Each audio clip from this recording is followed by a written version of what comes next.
5 seconds to go.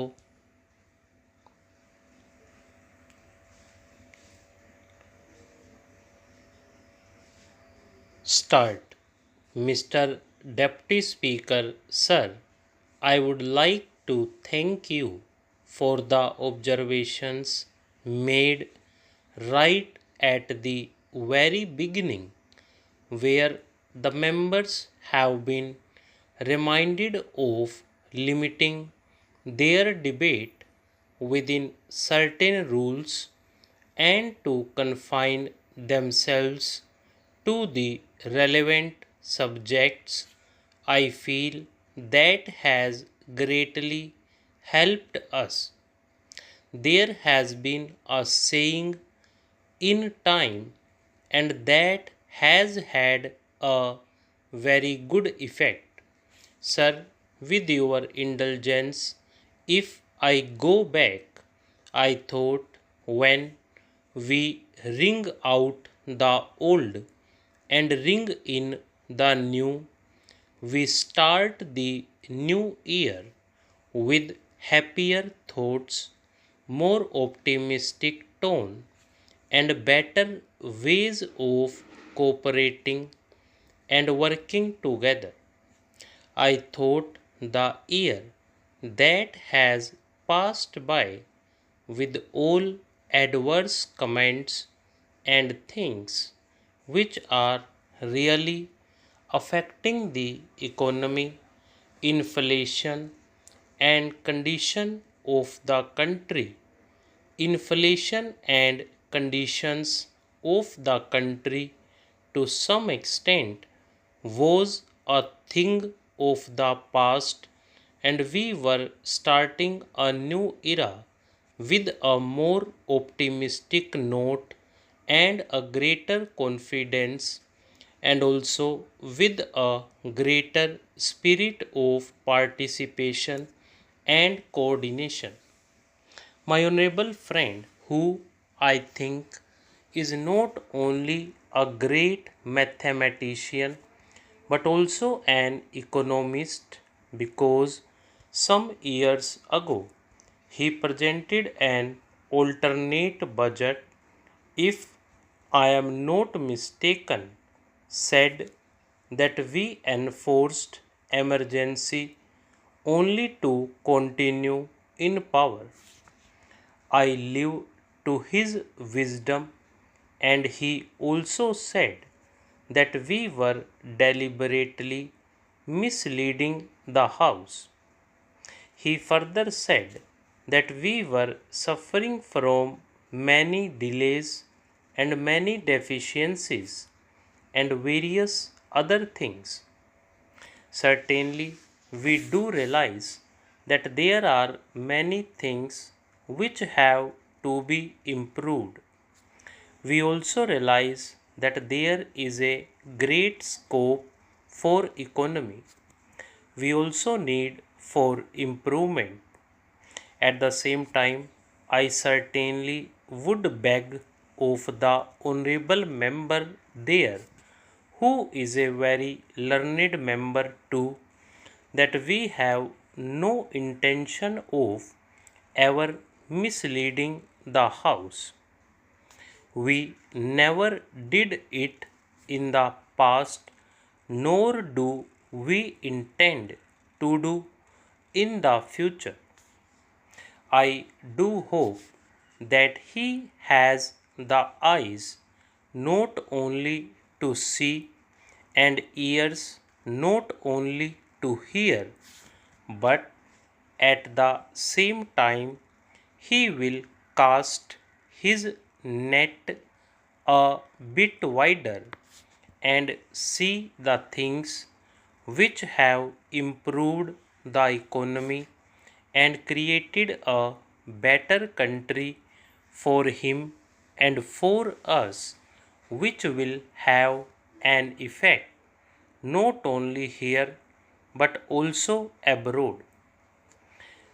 With these few remarks in the beginning, I would like to refer to some of the demands which have been made. My friend raised certain specific points about dearness allowance. Of course, 5 installments of dearness allowance have been sanctioned, and it is true that demands have also been made for the sixth one. I would like to assure him and through him others that the demand for this additional dearness allowance has been received by the government and it is under consideration, and when we consider it we will have to take into account the overall budgetary position and resource mobilization. But certainly it is under the consideration of the government, and the government is not in any way less concerned than any other party or section of the House. The same applies to pensioners. It is true that 4 installments of additional dearness allowance to pensioners are due, and this is also under our consideration. But I would like to remind the House that each additional installment of DA costs the exchequer something, and costing the exchequer means costing the poor society at large. It will be rupees 47 or 50 crores for each installment of additional dearness allowance plus what will be costing for pensioners. Therefore, it is quite a substantial sum, and therefore, when the budget is placed before the House, all these things will be taken into consideration, and even now these are under the active consideration of the government.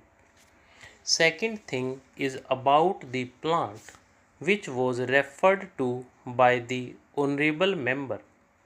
I think this is one of those plants of which we really have to be very happy, because this is one of those items through which we shall be earning a lot of foreign exchange, and it is not the quantum of the foreign exchange alone involved.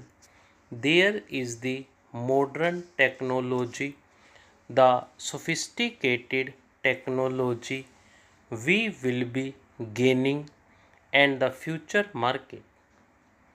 I think we have to take into consideration all these things in capturing the foreign market and keeping an overall view of things which will be required in future, and combining that along with the foreign exchange.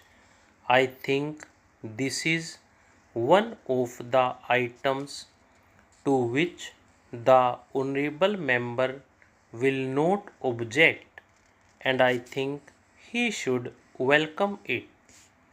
The other point is about the textile mills.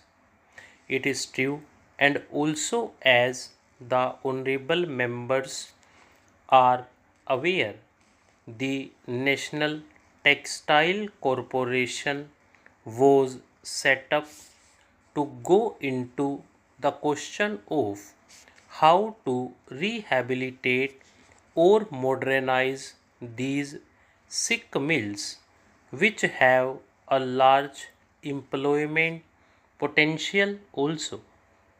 All these matters were taken up with the Prime Minister, and I think this has also been considered in all its aspects by the Commerce Ministry.